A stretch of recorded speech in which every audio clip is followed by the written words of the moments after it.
Neste momento, nós também estamos fazendo uma live aí pela página do Santuário de São Sebastião no Facebook, tá certo? Participação do professor Berck aqui todos os sábados, batendo um papo com a gente sobre a nossa religião. Nós vamos continuar hoje o tema da semana passada, idolatria, né, Berck? Idolatria, isso mesmo. Agora que você falou que tá ao vivo pelo Facebook, até dei uma ajeitadinha. Ajeitadinha, fez a barba, coisa e tal, penteou o cabelo, ficou bacana. Seu cabelo penteou o cabelo é legal. Seu cabelo nesse penteado ficou legal pra caramba. Tudo bem, Berck? Bom e bonito, e gordo, e careca. Bom e gordo eu acredito, agora bonito é milagre, né? Minha mãe não costuma mentir. Nenhuma mãe mente, né? Nenhum pai também, tá? Quando fala mãe, entende-se também pai. Berck, esse assunto da idolatria, nós estamos falando já pelo segundo... Terceira semana. Nossa, ele é tão vasto assim, Berck? Vasto. É tão complexo desse jeito? Porque o que acontece? A gente, às vezes, nós, né? Às vezes achamos que idolatrar é exaltar uma imagem, né, exaltar uma figura, quando na realidade idolatrar é adorar aquela imagem, adorar aquela figura. Quando a gente olha para a figura, para a imagem, como representação de alguma coisa da nossa crença, isso não é idolatria. Por exemplo, nós temos aqui a Genoveva. A Genoveva, ela está aqui e a gente às vezes até conversa com ela, o Paulo às vezes até coloca uma voz ali do computador dizendo que é a Genoveva que está falando, tal, mas a gente não está adorando a Genoveva. Sim, é um mascote. É um mascote, a gente está da mesma forma que tem o mascote da Copa, da Olimpíada e tudo mais. Então, quer dizer... aliás, essa parte de mascote virou até aí um merchan que ficou até quase que obrigatório ter, né? Sim, é verdade? É uma tradição. Né? Exatamente. Você pega, por exemplo, meu sobrinho, ele gosta da galinha pintadinha. Certo. E aí a senhora que parece a galinha pintadinha na televisão, num aplicativo de celular, alguma coisa assim, e ele para tudo que ele está fazendo para ver a galinha pintadinha. Isso é adoração? Não é adoração. Isso é o seguinte, olha, é um personagem que está lá e que representa alguma coisa. E que se encaixa no universo infantil. Sim. Aí o que acontece? Ele vai lá, a Patrulha Canina. Outro dia ele comprou um cachorrinho os pais dele compraram um cachorrinho da Patrulha Canina. Não é adoração, mas é um brinquedo, é alguma coisa que traz para ele algum significado, entendeu? Sim. Então eu insisto sempre na seguinte afirmação: nós, quando olhamos para uma imagem, a gente não está adorando aquela imagem, mas a gente está ressignificando aquilo que aquela pessoa, aquele santo, aquele anjo, o próprio Jesus Cristo, Nossa Senhora, representam para a gente. Isso acontece também para nós adultos, né? Quando a gente guarda algum objeto que era dos nossos pais, principalmente se os nossos pais já são falecidos. Então aquele objeto, seja ele qual for, tem uma importância muito grande para nós. Reinaldo, foi importante você falar isso. Eu quando terminei a 8ª série, antigamente se chamava 8ª série, hoje seria o 9º ano, né? A hora que eu terminei, eu recebi um prêmio da minha professora Marília, lá professora de inglês, um prêmio porque assim, a cada bimestre ela fazia um concurso e quem se destacasse naquele bimestre ganhava um prêmio. Incentivo. Era um incentivo. E justo eu ganhei no 4º bimestre do último ano do ensino fundamental, né? Aí e todo mundo ganhava um prêmio. No primeiro bimestre alguém ganhou, no segundo alguém ganhou, no terceiro alguém ganhou. E eu fui o melhor colocado no 4º bimestre e eu não tinha ganhado nada. No dia da nossa formatura, ela me chamou no palco e entregou uma caneta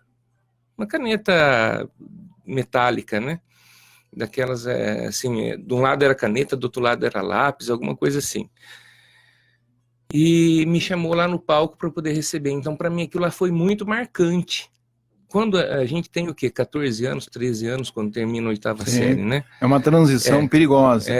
E eu estou agora com 47, isso faz mais de 30 anos. Isso até hoje, para mim, é marcante. Eu sei que um dia já no ensino médio, eu levei essa caneta na escola, e um aluno lá que quis fazer uma brincadeira meio bizarra, pegou a caneta e jogou pela janela. A gente estava no segundo andar aqui no Djalma Forjás. Eu depois nunca mais achei a caneta. Mas então, aquela caneta para mim era uma representação de um prêmio que eu recebi na minha formatura de 8ª série. Então, mostra o carinho que a professora Marília tinha com a gente, tem até hoje, né? Outro dia até encontrei com ela, a gente conversou um pouco a respeito. Então, eu digo assim, a caneta não tem um valor em reais, sei lá, 10 reais, 15, 20 reais, mas o valor sentimental é muito maior. Eu comento com os meus alunos, quando eu dou aula de marketing, eu comento assim com os meus alunos, olha, qual que é a diferença entre valor e preço? Então, as pessoas acham que, geralmente as pessoas acham que valor e preço é a mesma coisa, são a mesma coisa. Aí eu digo assim, ó, quanto custa essa caneta que está na sua mão? Ah, 2 reais, sei lá quanto. E quanto custa a sua mãe? Não, minha mãe não tem preço. Eu falei assim, então o que tem valor não tem preço. Então uma imagem, você compra, você paga lá 20, 30 reais. Mas o exemplo que o santo deixou não tem preço. Exatamente. O exemplo de Jesus Cristo, de Nossa Senhora, não tem preço. O valor daquela imagem em exemplos, daquela pessoa que representa a imagem, não tem preço, não. Sem sombra de dúvida. Não. Sem sombra de dúvida. Mas isso é muito comum nas famílias, né? Eu, por exemplo, o relógio de bolso do meu pai está comigo, né? Então tem um valor inestimável para mim. Sim, se alguém quiser comprar, certo? Talvez até não tenha valor econômico significativo, sim, mas se alguém quiser comprar, você não vende. Não, de jeito nenhum. Entendeu? De jeito nenhum. Então é isso. Então, desmistificar essa questão de que a gente adora a imagem. Nós não adoramos imagem. Aliás, se tiver algum católico que chega na imagem pensando que a imagem é o santo, adorando a imagem, está errado. A gente também tem que botar a mão na ferida. Sem sombra de dúvida. Está errado. Porque, na realidade, a imagem é apenas uma foto. É uma imagem. É uma foto, sim, é uma fotografia, é uma representação, né? Eu trouxe aqui até um texto aqui do Deuteronômio que diz assim, adorarás o Senhor teu Deus e só a Ele servirás, só a Ele. Então, quando eu olho para a imagem de Santo Antônio, Santo Agostinho, enfim, a irmã Dulce agora, né, Santa Dulce dos pobres, a hora que eu olho, eu falo assim, puxa vida, essa mulher, Santa Dulce dos pobres, fez tanta coisa, e ela era como nós, sim, perecível, morreu. Ela era perecível, era doente, ela tinha problema pulmonar. Então, a hora que eu olho para ela e digo assim, puxa vida, se ela fez, eu também posso fazer. Então, ela é uma inspiração, o exemplo dela que me faz, que me move. Exatamente, né? E a gente tem tantos exemplos também, né, que não são necessariamente os santos que a gente tem na vida da gente, né? Nossos pais, alguma pessoa influente da política, alguma pessoa influente da religião, algum artista que nós gostamos, cantores, atores, enfim, pessoas que nos inspiram também nesse sentido, né? E nem por isso a gente presta aí uma adoração a eles, né? Tem até um programa de televisão chamado Ídolos, né?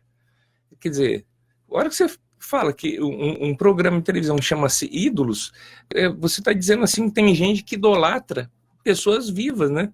Então é um cantor, é um artista.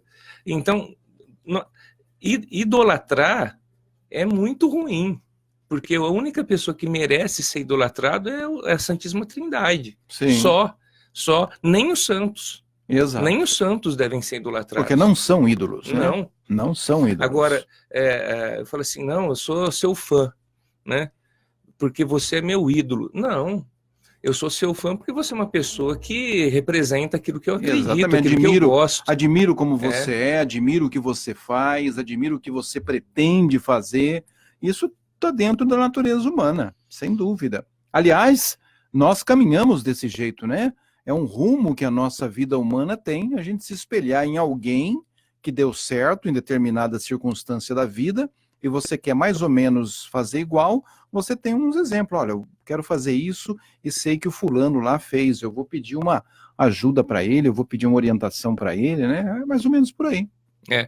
Ó, se você estiver andando numa estrada e tiver escrito assim, olha, tal cidade é 30 quilômetros.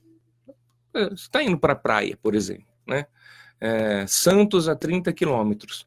O que representa aquela placa? Ela representa um sinal, é uma indicação. Você sabe que Santos não está ali. Justo usei o nome Santos aqui, né?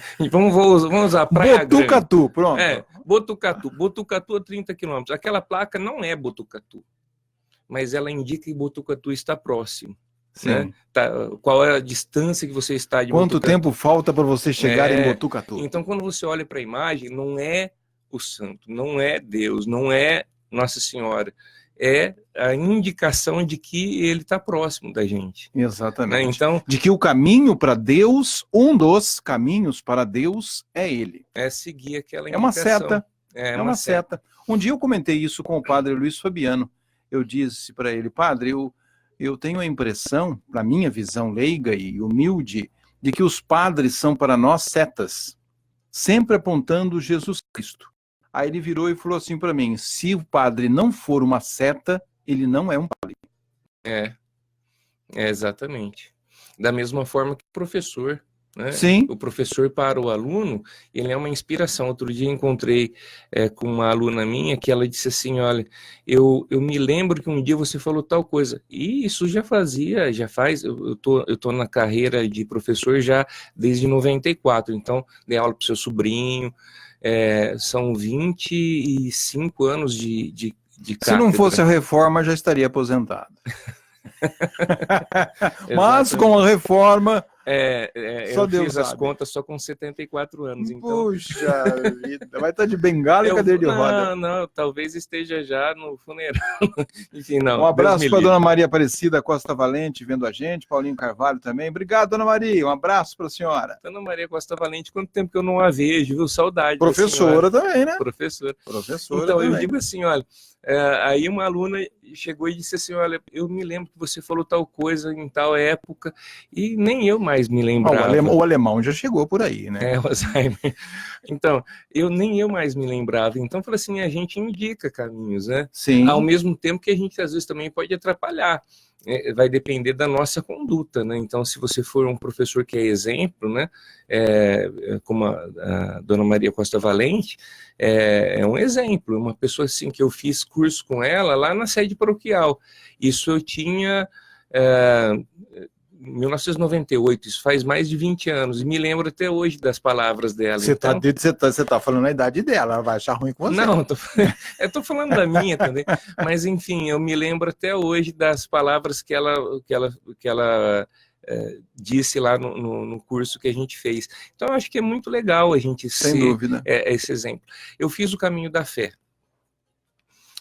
Na época o Paulinho me levou até Tambaú, o caminho começava em Tambaú, hoje começa em São Carlos, passa aqui por Porto Ferreira, mas na época 2010, salvo o melhor juízo, começava em Tambaú, e a gente assim, a cada 2 quilômetros tinha uma plaquinha indicando a quantidade de quilômetros que faltava para chegar até Aparecida. Fomos eu e minha irmã Maria, e no caminho a gente fez amizade com o João Aleto, que é de Mauá. Ele estava indo sozinho e eu estava indo com a minha irmã, então nós acabamos indo em 3. E eventualmente a gente encontrava com outras pessoas no caminho, umas passavam por nós passávamos por outras, e cada um respeitando seu próprio caminhar, seu próprio ritmo, né? E eu digo assim, foi uma experiência muito interessante. As pessoas falam assim, mas você foi para pagar alguma promessa? Eu falei assim, não. Eu fui porque eu queria ir mesmo, eu queria ter essa vivência. E aí tem aquelas pessoas que a gente chama de romeiros, né? O romeiro, ele quer chegar, e nós somos peregrinos, né? O peregrino quer ir. Qual que é a diferença entre chegar e ir? O peregrino, ele vai acompanhando, ele vai vivenciando a caminhada e tudo mais, né? E a gente ia vivendo isso, então parava, fotografava, via a natureza, tudo mais. Mas em relação à questão das setas, se a cada 2 quilômetros, se eu andasse 2 quilômetros e não visse uma plaquinha, não visse o caminho é todo indicado com setas amarelas. Se eu não visse uma seta, eu tinha que voltar 2 quilômetros, até o ponto que eu estava antes, porque eu já tinha errado o caminho. Então, o santo é isso. A hora que você não encontra mais, no exemplo do santo, uma condição para você se tornar uma pessoa melhor, você tem que retornar, você tem que voltar atrás e falar assim, onde rever a sua vida, né? Onde eu estou errando, onde eu estou falhando. Nós não somos perfeitos, né? Então, se eu voltar um pouco atrás e olhar e falar assim, puxa vida, Santo Agostinho foi pior do que eu, e hoje é santo. Né? Eu sempre cito o exemplo de Santo Agostinho porque ele foi realmente uma pessoa devassa, né? E é santo, doutor da igreja, né? Então, você volta atrás e fala assim, puxa vida, se ele fez isso e ainda assim conseguiu se tornar santo, eu também posso. Então, você dá um passo atrás. Todos somos chamados à santidade, né? É voltar. Hoje, por exemplo, você colocou aí uma música, né, que falava a respeito das religiões. E a gente, às vezes, assim, é intolerante às religiões, né? Então, por exemplo, só a minha está certa, sendo que religião é religação, né? O significado de religião é religação, né? Se reconectar com Deus, né? Se fazer uma conexão nova a cada dia. Independente de que maneira você enxerga Deus. Outro dia até encontrei um programa de televisão em que tinha um humorista falando assim, já imaginou se Deus for aquela imagem do indiano, sabe, uma figura igual o indiano prega, né, ou Alá e tudo mais? Eu falei assim, na realidade nós temos que respeitar, todo mundo está querendo chegar no mesmo lugar, né? Sim. Então nós temos que respeitar. Então, já que a gente está falando sobre imagem, idolatria, não é, e a gente já comentava na semana passada e no programa anterior,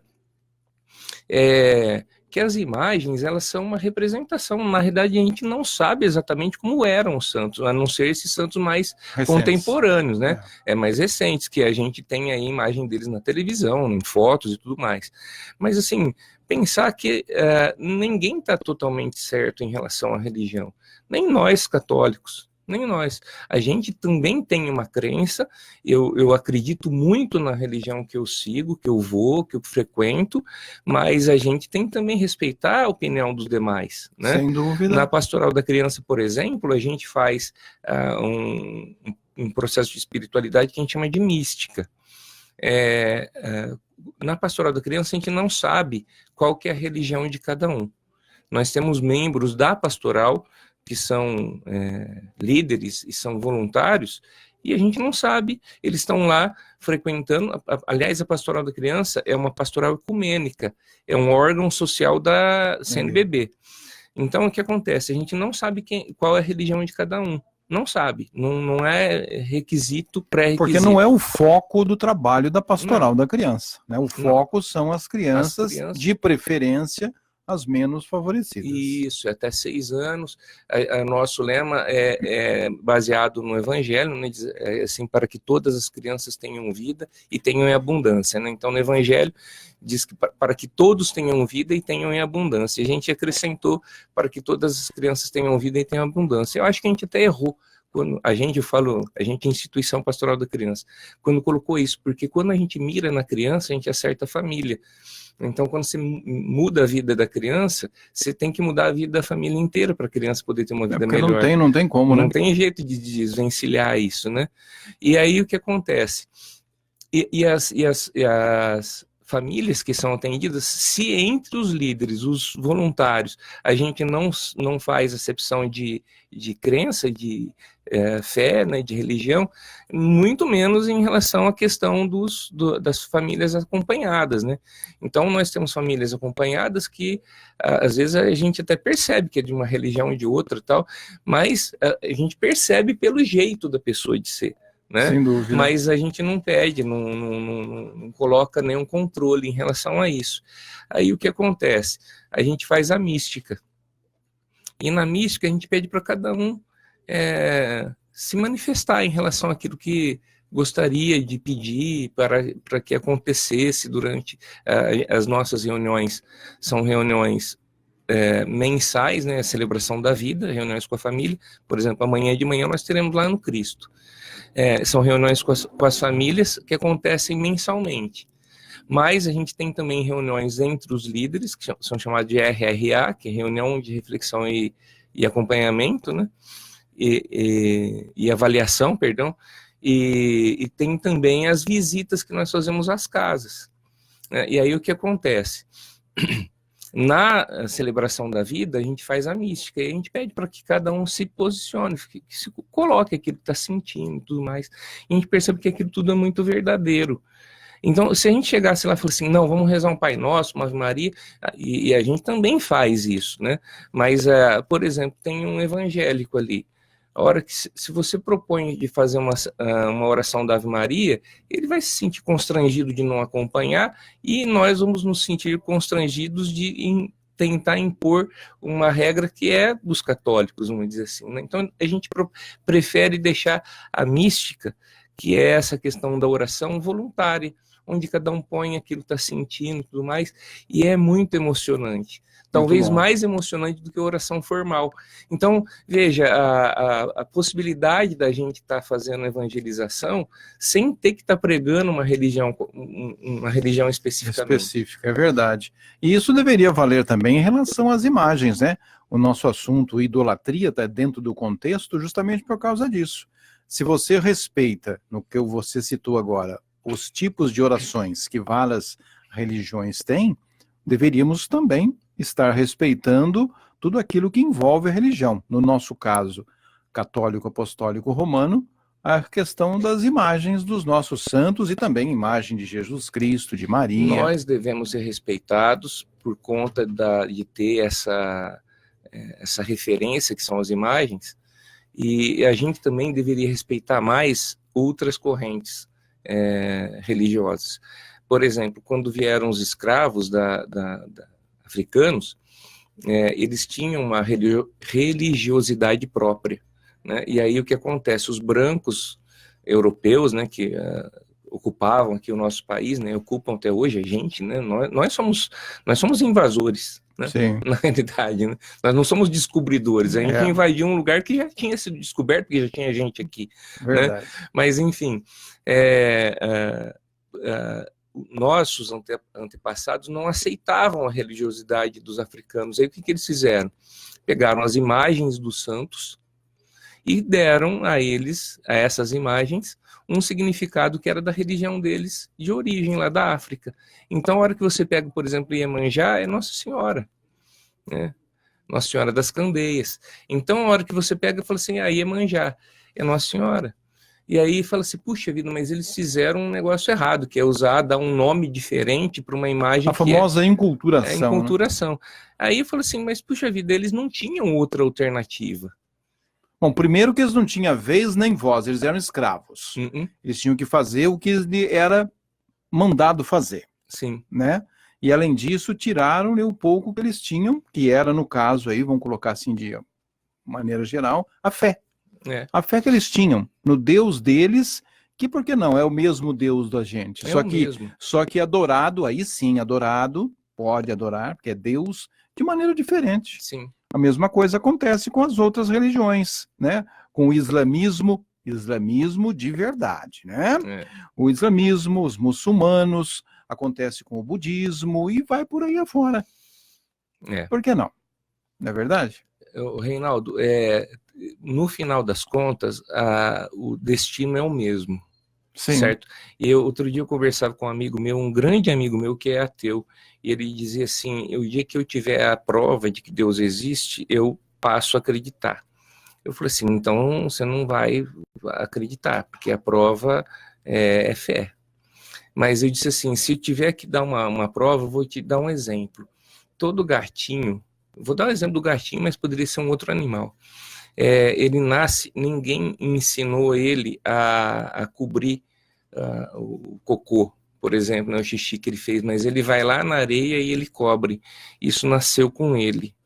Né? E se você olhar em todas as nações, antropologicamente falando, todo mundo, desde o índio, você falou do budista, enfim, do islamismo, todas as nações têm a fé em algum Deus, em algum ser superior. Alguma divindade. Em alguma divindade. Se a gente olhar, então, por esse lado, da mesma forma que o gatinho, sem ninguém ensinar, ele sabe que ele tem que fazer as suas necessidades e depois ir lá e cobrir, da mesma forma, todas as nações, os povos tem uma fé em alguma divindade, então é porque ele existe. Ninguém precisou ensinar a gente a isso. Então Deus existe. Eu não sei qual que é a imagem dele. Então, se você olhar, por exemplo, lá Nós o não Padre temos, nós não temos essa capacidade Não, de imaginar. mas ele existe. Então, se você olhar lá para o Pai Eterno, tem lá a pomba, um Senhor, o Jesus Cristo, uma imagem de Jesus Cristo, uma imagem de Deus Pai e a Nossa Senhora no meio. É a imagem. Se você olhar para uma outra imagem, outro dia que eu falo, já faz 7 anos, eu fui lá para a Bolívia e eu fui num museu lá e tinha várias imagens do Pai Eterno e cada uma era diferente da outra. Então, da mesma forma que a gente tem aqui no Pai Eterno, aqui em Trindade, em Goiás, um Senhor, o Jesus Cristo, Nossa Senhora e a pomba, lá na Bolívia eu cheguei a ver uma imagem do Pai Eterno que eram 3 Jesus Cristo. Certo? Então, Jesus Cristo era o Espírito Santo, Jesus Cristo era o Pai e Jesus Cristo era o Filho. Então, quer dizer, a imagem, eu não sei qual é, mas eu tenho certeza... É por isso que se é um mistério da Santíssima Trindade, mas eu tenho Trindade, certeza que ele existe. Essa é a minha fé. Eu também Eu queria fazer um convite, Reinaldo, eu não sei, eu acho que o nosso tempo está estourando. Mas dá tempo ainda. Convite assim, nós estamos... É um convite, quase que um apelo. Nós estamos assim com uma necessidade muito grande de líderes da pastoral da criança. Nós acompanhamos hoje um pouco menos de 19% das crianças que precisariam ser acompanhadas aqui no município. Menos de 19 das que precisam ser acompanhadas. Nós precisaríamos, para poder fazer o acompanhamento de todas as crianças que precisam ser acompanhadas, que necessitam de acompanhamento, aproximadamente mais 400 líderes aqui no município. Puxa. Quando eu falo que no município são as 4 paróquias mesmo, certo? Então, a pastoral da criança, ela tem uma estrutura um pouco diferente das outras pastorais, né? Porque eu, por exemplo, moro no Santa Rosa e faço acompanhamento aqui no Cristo. Então, eu faço um convite, até um apelo mesmo, né? Você tem aí 2 horas por mês para se dedicar à pastoral da criança? 2 horas por mês. Por mês. A partir, né? Aí a pessoa começa a se engajar, às vezes até acaba pegando um outro tipo de trabalho, mas não passa de 5, 6 horas por mês, mas 2 horas é o suficiente para começar. E nós precisamos muito, é um pedido. Principalmente para você que gosta de criança, para você que quer fazer alguma coisa em prol de quem realmente necessita, tá certo? Olha, não tem coisa melhor você ajudar os outros. E pensa bem numa coisa muito interessante. É muito melhor você ajudar do que precisar de ajuda. Pensa bem nisso. É muito melhor você ajudar do que você precisar de ajuda. E olha, eu vou à celebração da vida e eu saio com o braço uns centímetros mais comprido, principalmente os homens, porque a figura paterna, especialmente nas comunidades que a gente acompanha, a figura paterna ela é bem ausente. Os pais ou abandonaram, ou morreram, estão presos, não é uma regra, mas assim, são muitos casos que não existe a figura paterna.